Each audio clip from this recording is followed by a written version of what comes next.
Bonjour, ici Ordinosaure. Je fais une petite vidéo sur un logiciel de cryptage que j'utilise depuis des années. Je crois que je l'utilise depuis Windows 98. C'est un programme qui n'a pas besoin d'installation, c'est un programme portable qui appelle.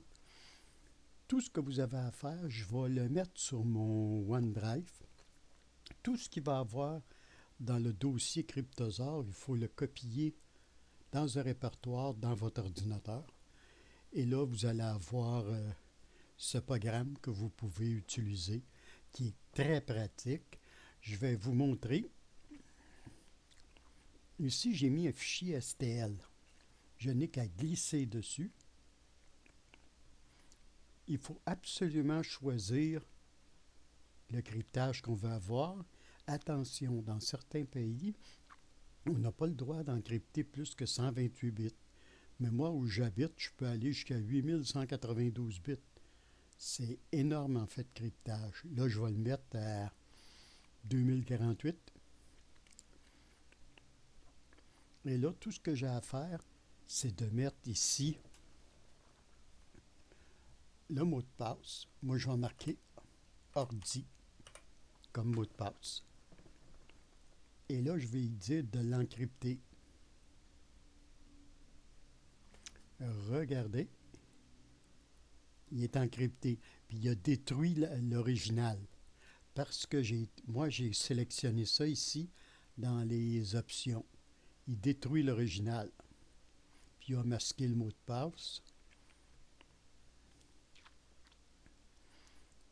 Là, vous avez un fichier encrypté. Admettons que vous communiquez avec quelqu'un, puis il y a ce programme-là, lui aussi. Quand il reçoit en pièce jointe ce fichier, il y a juste à le glisser dedans.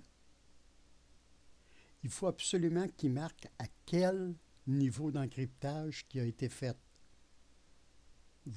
Oubliez ce message d'erreur, c'est pas un message d'erreur, c'est parce que le système d'exploitation a changé depuis Windows 98, parce qu'il a été fait quand que Windows 98 est en fonction. Là, la personne, elle a mis son 2048 et le mot de passe. Ordi. Là, elle va faire décrypter. Et là, vous voyez ici, elle a décrypté le fichier, qui est mon fichier STL que j'avais encrypté.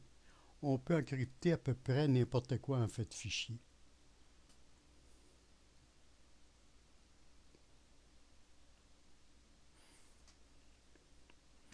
Très bon petit programme. Moi, je l'utilise depuis des années. Quand vous l'utilisez pour la première fois que vous l'avez installé, je vais le remettre pour vous le montrer. Oh. OK. Puis là, 2048. Puis là, je vais lui dire de l'encrypter. Puis là, je vais y mettre ordi encore comme mot de passe. Là, je lui dis de l'encrypter. Il est en train de l'encrypter. Il est encrypté ici. Quand vous avez installé votre programme Cryptosaure, cryptez un fichier, sélectionnez avec le bouton de droite dessus, ouvrir avec, puis choisissez une autre application. Puis l'autre application, si jamais elle n'est pas ici, l'autre application, vous allez complètement en bas. Vous sélectionnez, vous allez chercher l'application en question, que moi j'ai mis sur le C et ici. Là, vous y dites Cryptosaure et là, vous faites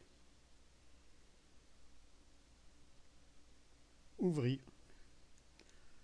Et là, normalement, quand vous avez fait ça, Cryptosaure, il est supposé d'être en haut ici.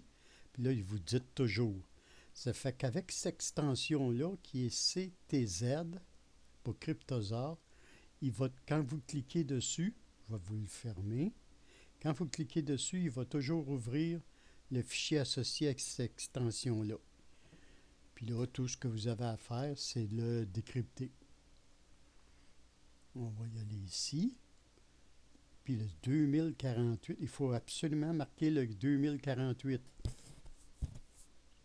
Comme je vous dis, il affiche des messages d'erreur, mais ce n'est pas des messages d'erreur. C'est juste parce que le système d'exploitation a changé. Là, j'y mets ordi, décrypté. Vous voyez, il l'a décrypté. Puis vous pouvez choisir ici l'option pour détruire l'original ou garder l'original en sélectionnant. Puis la langue, c'est la langue du système d'exploitation qui prend. Si jamais vous avez l'anglais, vous voulez le mettre en français, vous faites ça. Très bon petit logiciel. Il est introuvable sur Internet. Il a complètement disparu d'Internet. Mais moi, je l'ai depuis des années, puis il fonctionne encore très bien. C'était Ordinosaure. Salut, à la prochaine.